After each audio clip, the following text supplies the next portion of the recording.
Um, Here we go. So Mike Alvarez here from Caltech, and I am super excited to kick off this office hours series with Neal Kelley. I've known Neal for I don't know how many years, probably better part of at least 2 decades. He's the retired Registrar of Voters from Orange County, California, which is the fifth largest voting jurisdiction in the U.S., serving almost 2 million registered voters. Really sizable and very impressive election operation that Neal built and led just south of us in Pasadena. He served as registrar from 2005 to 2022. And he led that office through an incredible cycle of elections since Orange County was founded in 1889. So in his role in the county as the head election official there, he really led this organization that was responsible for running elections, verifying petitions, maintaining voter records. And prior to that, Neal had developed and grew a number of companies on his own, employing hundreds of people, and had quite a long and impressive experience in industry. Since he's retired, he's currently serving as the statewide project manager for the 2024 election cycle in the state of Hawaii. And he's teaching election management at the University of Minnesota, and he's the chair emeritus of the Committee for Safe and Secure Elections, which is a bipartisan group of current and former election officials and law enforcement officials really trying to help bolster election security. So Neal, thank you for joining us today. Really appreciate you being here with us today. Mike, thank you so much for the invite. Good to be here. So you're officially retired. I think that actually gives you this great perspective on elections in 2024. And I know you've been obviously busy helping election officials in Hawaii and in other organizations. Based on your perspective, what you're seeing and hearing right now, what lessons do you think that the elections community took from the 2020 presidential election? Well, first of all, I wanted to say before we jump in, Mike, how much respect I have for you and the work that you do in this industry. You're right. It's been 20 plus years since I've had the pleasure of knowing you and just a lot of respect for you. So thanks again. Thank you. I thought about this when we were initially talking about doing this, and I have a number of thoughts on this in different areas. So kind of bear with me as I go through it. I think one of the big takeaway for me in 2020 initially was that we're very adaptable as election officials. And if you think about the two glaring things that hit us in 2020, it was obviously COVID-19, and then this rapid growth in dis and misinformation and the threat environment that sort of grew exponentially for election officials. I did some research prior to coming on here, and I have to give a shout out to Brennan because they have some really good data on this. But 35 states in 2020 changed their voting laws to make casting a ballot more accessible. And in large part, that was in response to, obviously, to COVID-19. 45 states and the District of Columbia allowed any voter to vote by mail, and that was including 11 states that changed their rules in response to COVID-19. 9 states and DC sent all voters a vote by mail ballot for that election in November of 2020, and then including 5 jurisdictions for the first time, including mine, California, DC, Nevada, New Jersey, and Vermont. So I think one of the big takeaways certainly in that environment was we can expand voting access and accessibility for voters without doing, there's so much talk about doing harm to the election process and these changing laws, et cetera. And in fact, we had record turnout in 2020. And I think one of those big takeaways is certainly being adaptable to the needs of voters. Mm-hmm. And in Orange County, in fact, in 2020, we had record turnout, almost 90% turnout for the general election in 2020. The other thing I think that we saw in some cases in the primaries because of COVID again was some election jurisdictions were caught off guard. Mm-hmm. And I think, if you think about the planning efforts that goes into an election in and of itself, but not to mention the COVID environment, while I say we are adaptable as an industry, we certainly want to do extra planning and not being caught off guard. There's news reports and stories out there about people that waiting in long lines in 2020. You know, ballots that went uncounted for a variety of reasons. But by and large, it was a really good cycle and a really good election, given all of the circumstances that we were dealing with. The next takeaway that I really, and because of my work with the Committee for Safe and Secure Elections, was this whole threat environment against election officials. I think we learned that, you know, not only can our work become unsafe, but it can cause a sort of downstream effect on our staff, on our poll workers, on voters in general. When you have these threats that are coming at you in the middle of trying to just conduct an election and count ballots. And so I think the takeaway there is being prepared from a security perspective for the elections coming up in 2024. And then finally, Mike, and I touched on this a little bit, but learning how to handle and manage misinformation and disinformation. Mm-hmm. So Orange County in 2020, we were sort of the hotbed of the anti-mask environment in California. Now, couple that with, we had a requirement to have in-person voting. It wasn't just vote by mail only. On top of the fact that we had mis and disinformation surrounding the election process in general. And that sort of created this tinderbox, you know, that you had to manage in a very different way. And so I think, again, one of the takeaways for us in 2024 as election officials is learning how to manage that whole process of mis and disinformation. And there's a lot of thoughts that I have on that. We're never going to convince everybody. There's going to be people that will always be skeptical or fighting against what we do. But by and large, I think we learned a lot of lessons from 2020 in that regard. So let me just pick up right there. What lessons did you learn about how to deal with misinformation? In particular, in the situation where you would have a voter, like who would show up at your front desk, right? Who may be uninformed about the process, who has a concern that's maybe not based in fact. How did you deal with that? And again, what are the kind of lessons that you would share with fellow election officials about how they deal with that in this current cycle? I'm smiling not because I have fond memories of all of that, but because I feel like there's a little bit of PTSD to all of that, you know, thinking about going through that. But really, one major lesson that I really took away from that is to be aggressive, hyper aggressive when it comes to transparency and changing the way that you allow voters and the public to view what you do. Mm-hmm. I, you know, set up and I'm calling it a broadcast platform because that's what it was going into this, is to fight that mis and disinformation about how we conduct elections and what goes on behind the scenes when you're making the sausage. And we allowed voters to peek inside online. They didn't have to come down and do it in person, but online, to see all aspects of the operation. I have had, you know, a little bit of criticism when I tell some of my colleagues that putting a camera up in the corner of your warehouse isn't going to cut it. You know, voters and the public are not going to accept that as transparency. Mm-hmm.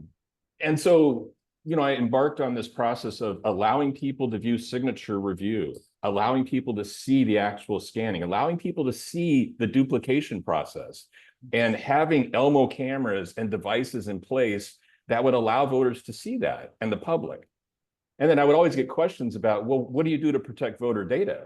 Well, I worked with my attorneys to enter people into an online contract to be able to prevent some of the sharing of data that there was concerns over. But the bottom line is, the more transparent you can be, the more you're going to chip away at that mis and disinformation. Mm-hmm. And then you talked about people coming into the counter. Having things that you can hand them as a takeaway, or allowing them to come in and tour or to observe the process in addition to that online platform, and entering them into a contract that protects that voter data again, but being as transparent as possible. That's one of the key takeaways for me. Mm-hmm.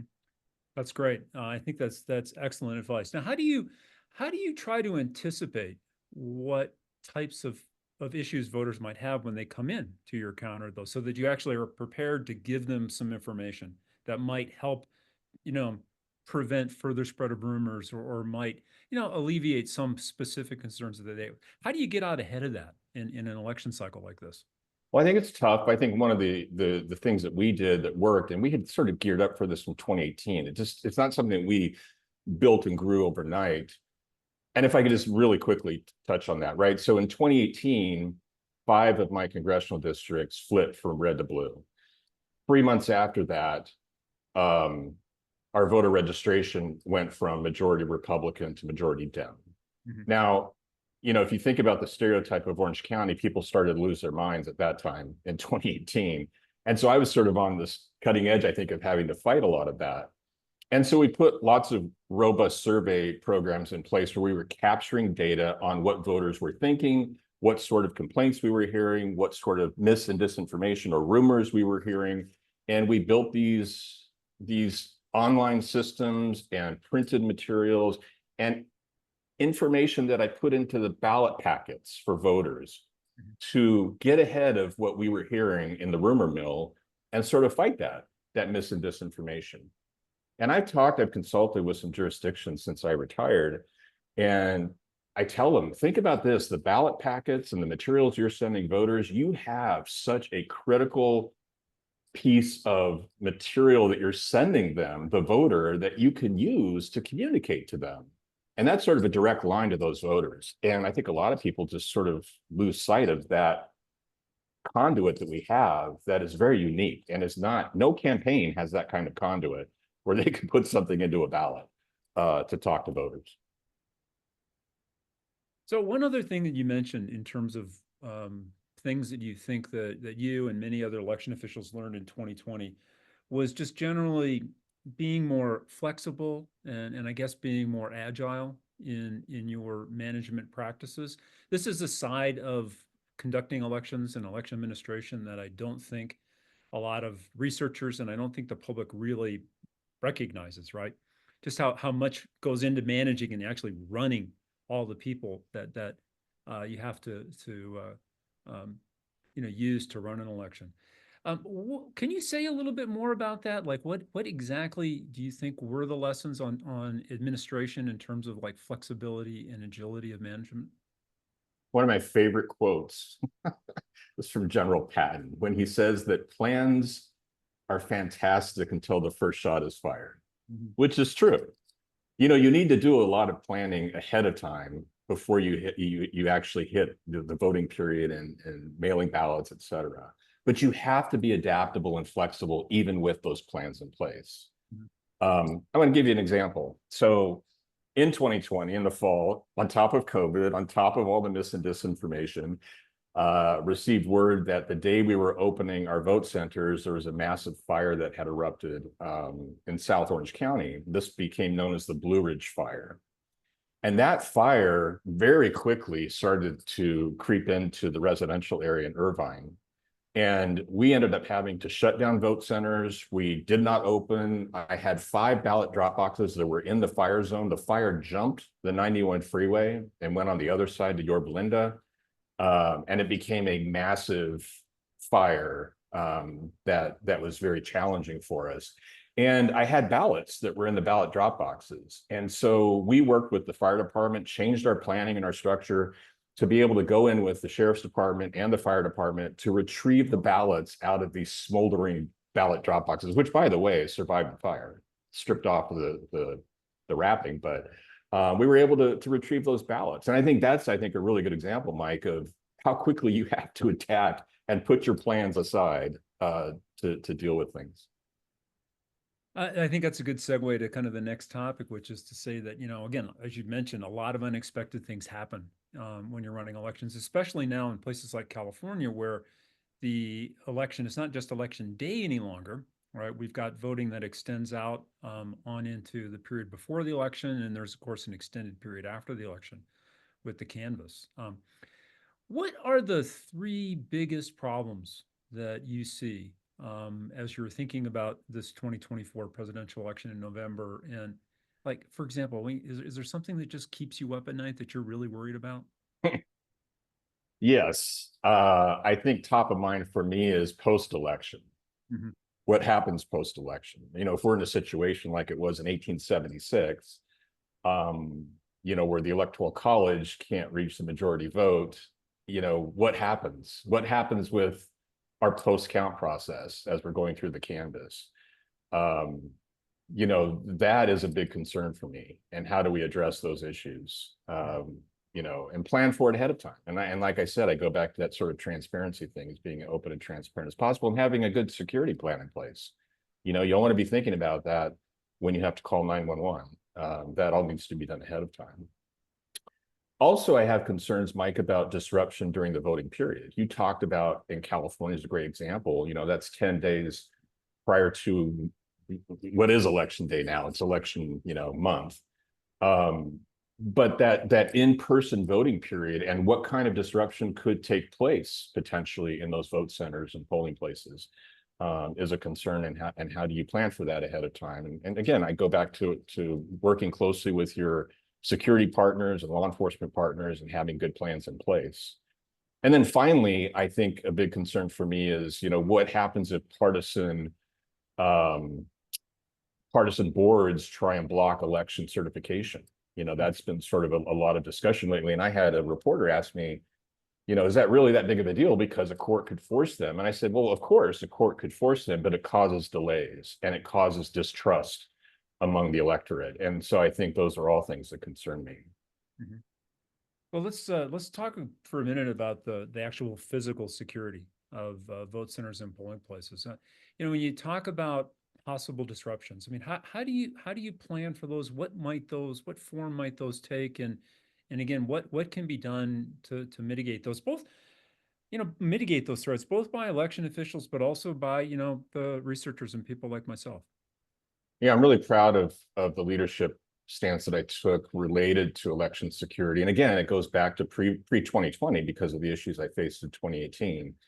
And I formed a task force, and this task force consisted of our sheriff's department, our district attorney, the Secretary of State, criminal division, the fire department, you know, a number of agencies, including our fusion center in Orange County. And that sort of pre-planning ahead of time really came into focus when we had issues that started to creep up during the voting period or on election day. And we were able to sort of, you know, rally our partners into responding to many of these issues and to have those plans in place. I would say, and I bring this up a lot, California is a great example. In Orange County, we were under an MOU back in the late 80s because of armed guards that were placed outside of polling places by the Republican Party.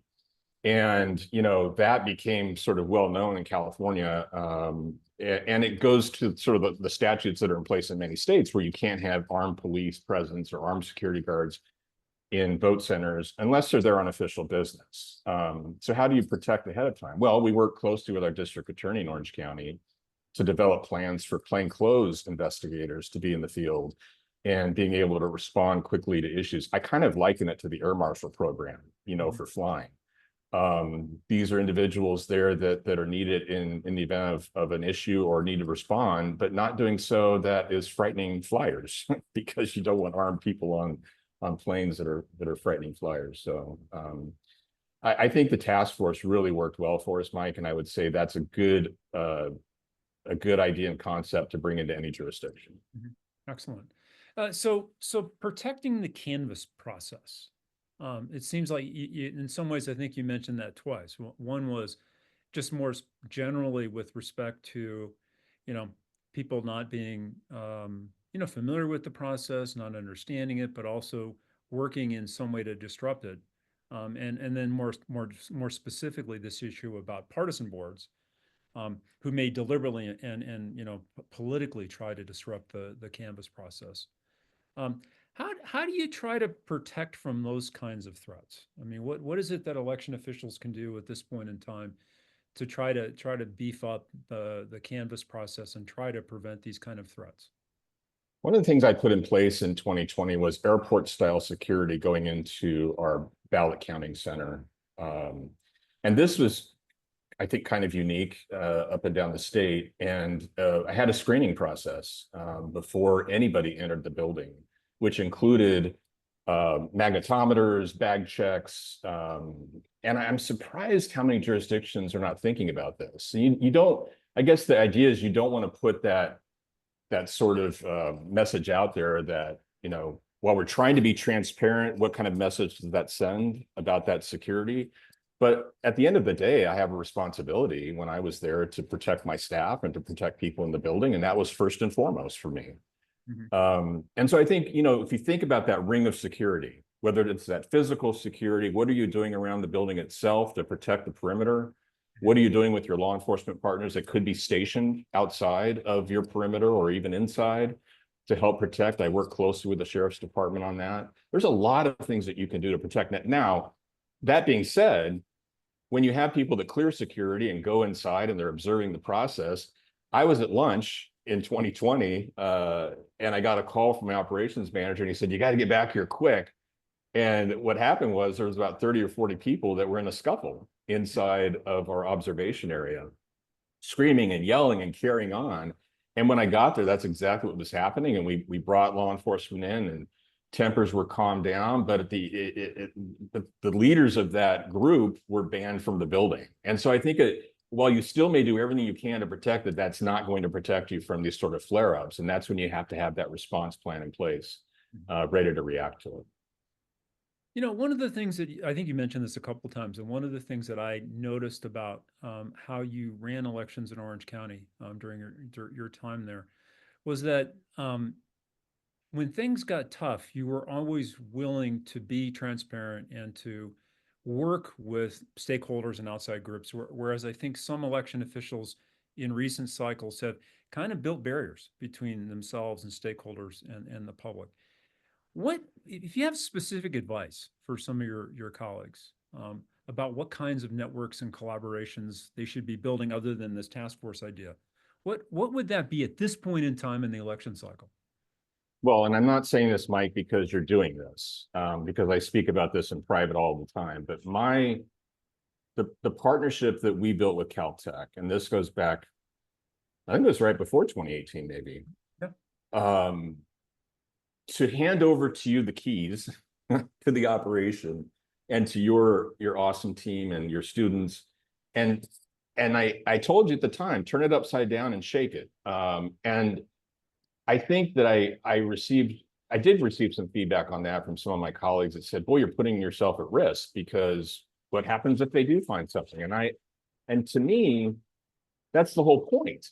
Mhm. We want to be transparent, but we can't be afraid to allow outside organizations or like yourself to come in and review the operation and provide good feedback. That was a risk that for me that was worth taking. And I referred to the reports that your team produced on a variety of topics, whether it was the voter registration auditing, when it was looking at precincts and anomalies that might be in precincts. Those were things that I could share when I was being hit with this sort of mis and disinformation. So I would say those kind of partnerships. And by the way, I was talking to a jurisdiction just the other day that I've been working with, and they built a partnership with an academic institution just a few weeks ago. And so it's not too late to do that. And I think that's really important.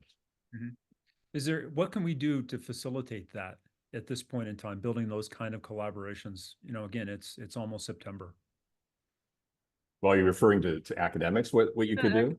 Academic election official collaborations. I mean, how do we get those started now? I mean, I think they would be valuable if more election officials were willing to participate and more academics were willing to participate too.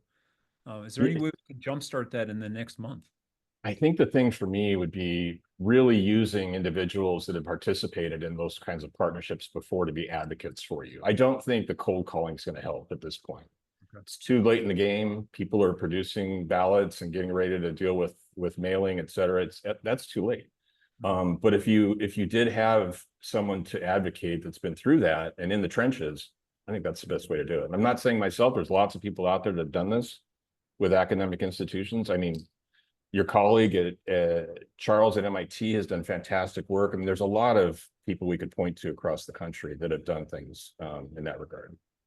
Okay. So cold calling is not going to work at this point. I don't think so. I really don't. Okay, so one last thing before we turn to Q&A, and it actually kind of leads into one of the questions we got. The thing that I think has changed in my 20 plus years working in this area is that there just seems to be a lot of rumors and misconceptions about how elections are run in the United States. Many of them just keep coming up. And, we're trying in some of the research we're doing right now to, figure out which ones are the most prevalent and try to figure out ways that, again, we can help election officials counter those. What rumors are you hearing about elections and election administration that you think are most salient and most important, and the ones that we and election officials ought to be thinking hard about countering? This is where I like the fact that I'm retired because I'm not worried about what I say anymore. This notion that make it too big to rig is just ridiculous because, the idea that you are talking to voters and saying, if you just cast a blank ballot, you are protecting someone from stealing that ballot and voting it. And there are so many protections in place, Mike, that we could talk about, whether it's the e-poll books that work really well at making sure that someone who's already cast a ballot, and that record is updated. There's protections. There's protections on the voter record when it comes to casting a vote by mail ballot, and not just signatures, but precinct review and address review and updates on addresses. There's just so many things that are done to protect the integrity of the vote and the ballots themselves that the casual observer that's using YouTube University to get their information is not doing. They're doing a disservice to, I think, their friends and family when they're spreading those rumors. And I have three more, if that's okay. Yeah, of course. An oldie but goodie, which is the non-citizen voting thing, which, by the way, I don't think is ever going to go away. Let's just face that, right? I don't think that's ever going to stop being discussed. But when I've talked to individuals and we talk about, like in Orange County, for instance, non-citizens that are applying for citizenship have to go through this process where they have to present a voter record to the Department of Homeland Security to clear their immigration process. And I can't tell you how many times, Mike, people would come in and get that document and we show there's no record. I mean, think about it. The idea that someone is going to raise their hand if they're here illegally and say, here I am, come talk to me, is this sort of ridiculous. And so anyway, that's number two. Number three, I keep hearing this over and over again. And that is that US voting systems have code that's been injected into the ballot counting software to manipulate results. I think what the average member, the average voter doesn't understand is that those systems are built under very strict guidelines under the federal and state governments where they operate.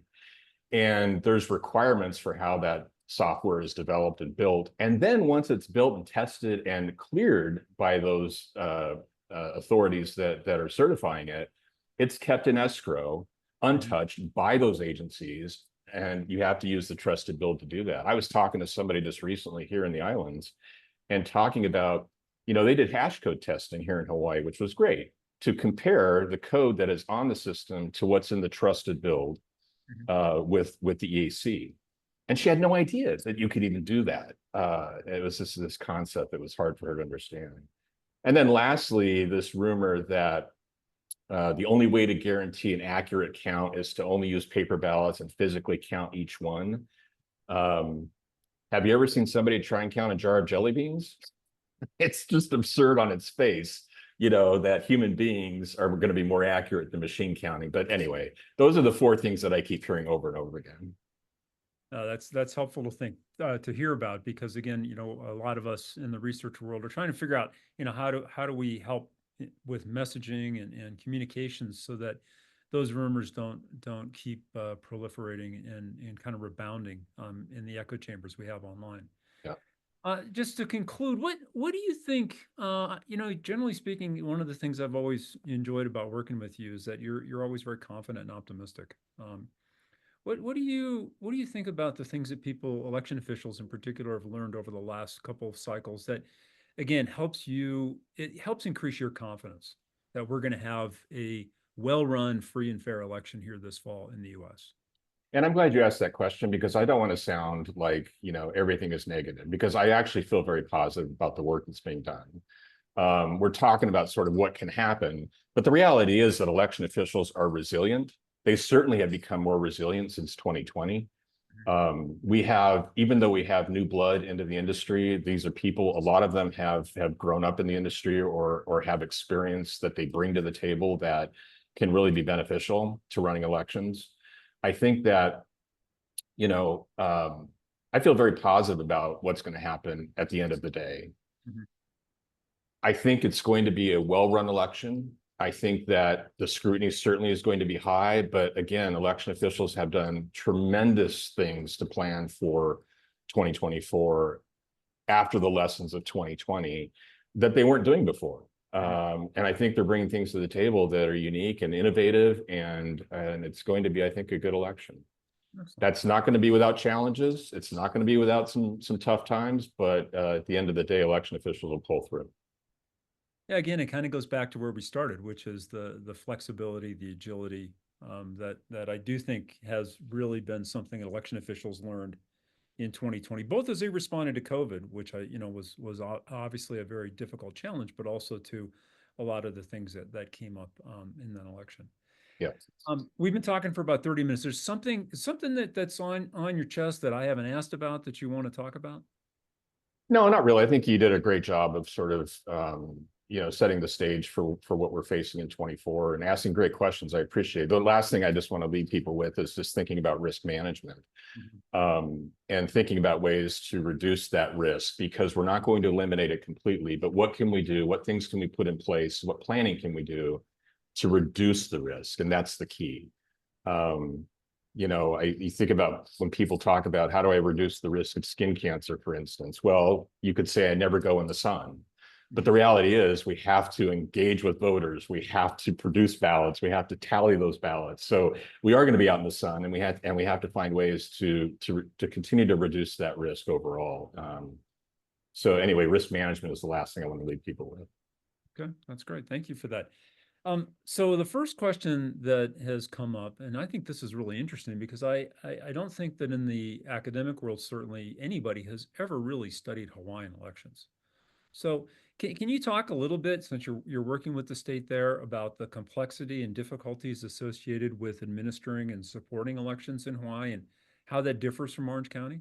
Yeah, absolutely. It's actually very unique because we have all this water around us, and you have counties in the state that are the islands. So all four of the major islands, the Big Island, or what they call Hawaii Island, county of Maui, the county of Kauai, and then Oahu here, which is the county and city of Honolulu.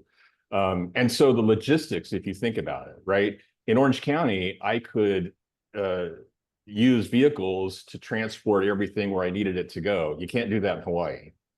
And so you're dealing with air logistics to be able to get devices and equipment where it needs to be.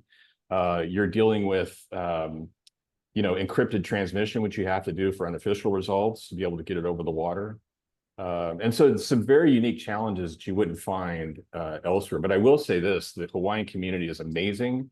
The voters that I've met and engaged with, and the observation program that Hawaii has put in place is fantastic. They really have this sort of focus on transparency that I think is really impressive, that could be modeled elsewhere in the country. It's just a great environment to work in. Well, it sounds like a place where we're going to have to make some trips and study some. Yeah, absolutely. And it sounds like it's really fascinating in terms of administering.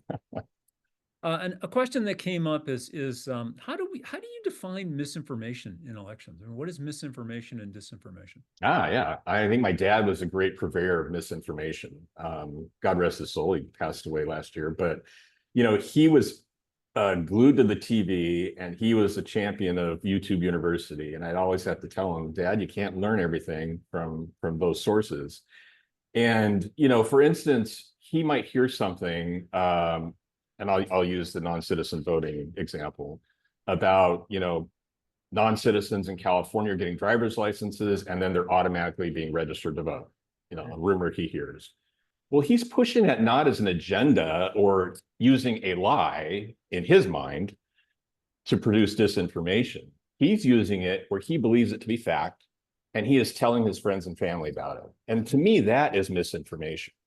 If he were presented with the facts and had the opportunity, which he did with me, I don't know if he always agreed, but We would sit down and talk about how this works and how it functions.